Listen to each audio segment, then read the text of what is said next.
Assalamualaikum warahmatullahi wabarakatuh. Alhamdulillahirrabbilalamin. Wabihi nasta'in wa ala umurin dunya waddin. Wassalatu wassalamu ala asrofil anbiya'i wal mursalin wa ala alihi wa sahbihi ajma'in. Amma ba'du.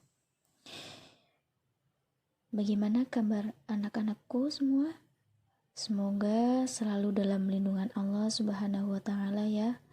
Amin, amin ya robbal alamin. Dan tetap semangat dalam belajar, walaupun saat ini kita masih melakukan pembelajaran jarak jauh. Dan insya Allah pada hari ini kita akan belajar bersama mengenai masalah zakat. Namun sebelum kita masuk pada pembahasan, sebelumnya Ibu akan mengingatkan untuk presensi hari ini bagi anak-anak jangan lupa untuk mengisi link form yang sudah Ibu bagikan di WhatsApp group. Sekarang kita masuk pada pembahasan mengenai zakat. Apa saja sih yang akan kita pelajari pada pembahasan zakat hari ini? Langsung saja kita simak ya. Yang pertama yakni dari pengertian zakat. Zakat menurut bahasa memiliki beberapa makna. Di antara lain yaitu tumbuh, suci, dan berkembang. Sedangkan menurut istilah, zakat adalah sejumlah harta yang diambil dari harga tertentu untuk diberikan kepada golongan tertentu. Zakat ini merupakan salah satu dari rukun Islam yang ada di dalam Al-Quran dan sering disebut secara beriringan dengan perintah sholat. Zakat ini dijadikan nama bagi harta yang diserahkan tersebut karena harta yang disepakati akan berkembang dan semakin bertambah. Berbeda dengan infak dan sedekah. Zakat, baik itu zakat fitrah atau zakat mal, merupakan suatu kewajiban yang harus dilaksanakan oleh setiap muslim ketika telah memenuhi syarat-syarat tertentu. Selanjutnya mengenai hukum dan dalil zakat. Anak-anak di situ bisa sambil memperhatikan ya, diperhatikan bahwa dijelaskan di situ di dalam surat At-Taubah ayat 103 Allah berfirman yang artinya ambillah zakat dari sebagian harta mereka, dengan harta tersebut engkau membersihkan dan mensucikan mereka.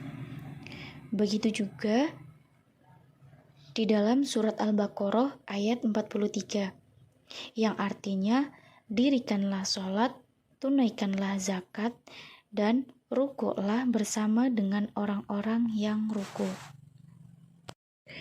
Untuk poin selanjutnya yakni mengenai mustahik zakat. Anak-anak ada yang tahu apa itu mustahik zakat? Baik, Ibu akan menjelaskan apa itu mustahik zakat.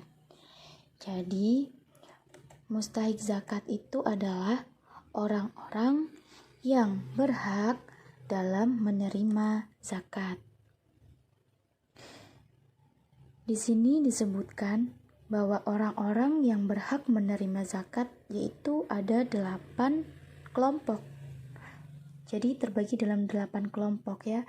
Yang pertama, fakir, yaitu orang yang tidak mampu memenuhi kebutuhan hidupnya, tidak memiliki harta, dan tidak memiliki pekerjaan untuk menutupi kebutuhan dirinya dan keluarganya. Yang kedua, miskin, yaitu orang yang tidak mampu memenuhi seluruh kehidupannya. Yang ketiga, amil, orang atau lembaga badan panitia yang diberi tugas untuk mengumpulkan zakat dan mendistribusikannya kepada orang yang berhak menerima. Yang keempat, mu'alaf, orang yang baru masuk Islam. Yang kelima, rikob. Rikob ialah budak belian yang diberi kebebasan usaha mengumpulkan kekayaan agar ia dapat menembus dirinya untuk merdeka. Yang keenam, ghorim, yaitu orang yang mempunyai banyak hutang dan tidak memiliki harta untuk melunasinya. Yang ketujuh, sabilillah, yaitu orang atau suatu lembaga yang memiliki kegiatan utama berjuang di jalan Allah dalam rangka menegakkan agama Islam. Dan yang terakhir, yang kedelapan, yakni Ibnu Sabil. Ibnu Sabil ini adalah seorang musafir yang sedang dalam perjalanan yang tidak bertujuan maksiat. Dalam perjalanannya mengalami kesulitan dan kesengsaraan. Berikutnya, adapun orang-orang atau golongan yang tidak berhak menerima zakat. Yang pertama, ia adalah dari keturunan Rasulullah. Yang kedua, dia adalah orang non-muslim. Yang ketiga, setiap orang yang wajib dizakati oleh muzaki. Dan yang keempat, budak. Mengapa budak di sini disebutkan? Sebab saat zakat diterima pada si budak itu, pada akhirnya zakat yang diterima harus diserahkan kepada tuannya, terkecuali budak mukatab atau budak yang sedang berupaya membebaskan dirinya. Sekarang kita masuk ke macam-macam zakat. Jadi zakat itu terbagi menjadi 2 macam. Yang pertama, zakat fitrah. Yang kedua, zakat mal. Untuk yang pertama, pembahasan zakat fitrah. Secara bahasa, zakat fitrah berarti bersih atau suci.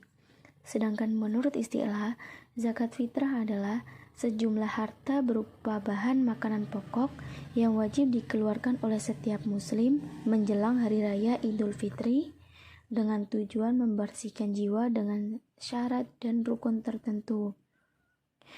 Dalam pelaksanaannya, zakat fitrah hukumnya fardhu ain atau wajib bagi setiap muslim dan muslimah. Adapun tujuan dari zakat fitrah ini adalah untuk memenuhi kebutuhan orang-orang miskin pada hari raya Idul Fitri untuk menghibur mereka dengan sesuatu yang menjadi makanan pokok penduduk negeri tersebut. Rukun dan zakat fitrah bisa kita lihat bersama ya. Jadi untuk yang pertama yaitu niat. Kita niatkan menunaikan zakat fitrah dengan ikhlas semata-mata karena Allah. Kita mencari ridho Allah Subhanahu wa Ta'ala. Dan yang kedua, ada pemberi zakat fitrah atau biasanya disebut muzaki. Kemudian yang ketiga, ada penerima zakat fitrah yang disebut dengan mustahik. Yang keempat, ada barang atau makanan pokok yang hendak dizakatkan. Untuk selanjutnya, niat zakat. Anak-anak bisa memperhatikan di slide yang ibu paparkan ya. Mari kita baca bersama. Bismillahirrahmanirrahim. Nawaitu an ukhriza zakatal fitri an nafsi fardolillahi ta'ala, yang artinya aku niat mengeluarkan zakat fitrah untuk diriku sendiri, fardu karena Allah Ta'ala. Adapun syarat wajib zakat yakni yang pertama Islam. Jadi orang tersebut berjumpa dengan bulan Ramadan dan ada pada waktu terbenam matahari pada malam Idul Fitri. Yang kedua, mempunyai kelebihan harta atau makanan yang baik untuk dirinya maupun keluarga. Yang ketiga, berupa makanan pokok penduduk setempat. Waktu pembayaran zakat fitrah. Untuk yang pertama, waktu yang diperbolehkan yaitu sejak awal bulan Ramadan sampai akhir bulan Ramadan. Kemudian, waktu wajib ketika seseorang menjumpai Ramadan walaupun sesaat dan sebagian bulan Syawal. Kemudian, waktu yang dianjurkan yaitu setelah sholat subuh dan sebelum pelaksanaan sholat id. Selanjutnya, waktu makruh yaitu menunaikan zakat setelah sholat id. Dan yang terakhir, waktu yang haram yaitu membayar zakat fitrah setelah hari raya Idul Fitri. Nah, kemudian kita masuk ke ukuran zakat fitrah yang harus dibayarkan. Zakat fitrah ditunaikan dalam bentuk bahan makanan pokok daerah setempat. Sebagai contoh, daerah makanan pokoknya beras, maka membayar zakatnya dengan beras. Kemudian, menurut pendapat mayoritas ulama bahwa zakat fitrah dikeluarkan dengan kadar ukuran 1 sok, yaitu sekitar 3,5 liter atau setara dengan 2,5 kilogram beras. Baik, untuk pembahasan zakat fitrah sudah selesai ya. Sekarang kita lanjut ke zakat mal. Secara bahasa, mal berarti harta. Sedangkan menurut istilah, zakat mal adalah zakat yang dikenakan atas harta mal yang dimiliki oleh seseorang atau lembaga dengan beberapa syarat dan ketentuan yang berlaku dalam hukum Islam. Pendapat lain mengatakan bahwa zakat mal atau zakat harta adalah zakat yang harus dikeluarkan oleh seseorang ketika harta tersebut telah mencapai suatu nisab dan telah mencapai 1 tahun. Tujuan dari zakat mal itu sendiri adalah untuk membersihkan dan mensucikan harta benda mereka dari harta kaum miskin di antara umat Islam. Untuk syarat wajib zakat mal, yang pertama dia berasal dari seorang muslim. Yang kedua, bali. Anak kecil di sini tidak wajib untuk mengeluarkan zakat mal. Kemudian yang ketiga, berakal sehat. Yang keempat, merdeka.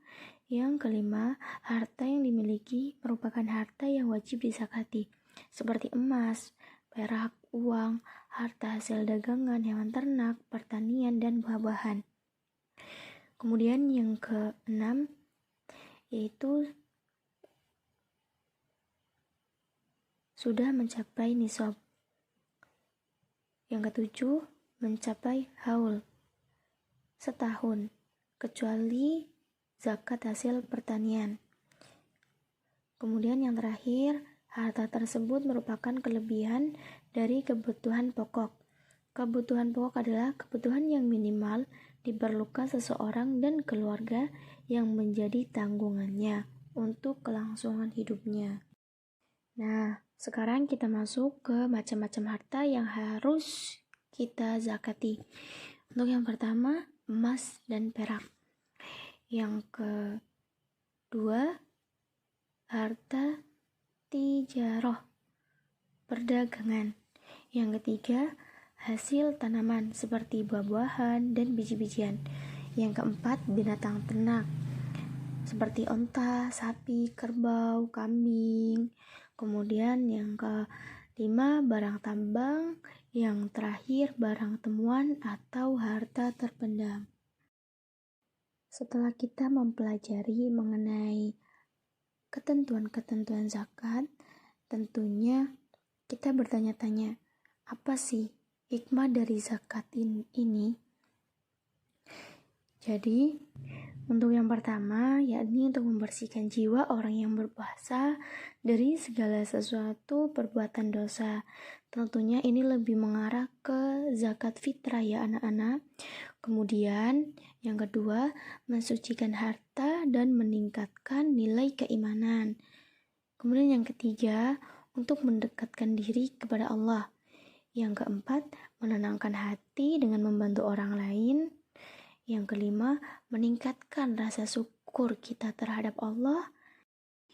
Yang keenam, mendapatkan keberkahan harta yang dimiliki oleh kita.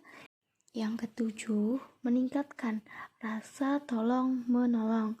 Dan tentunya masih banyak hikmah-hikmah dari kita berzakat. Demikian penjelasan mengenai zakat yang bisa Ibu sampaikan. Mudah-mudahan pembelajaran kita pada hari ini dapat keberkahan dari Allah Subhanahu wa Ta'ala. Dari Ibu cukup sekian. Wassalamualaikum warahmatullahi wabarakatuh.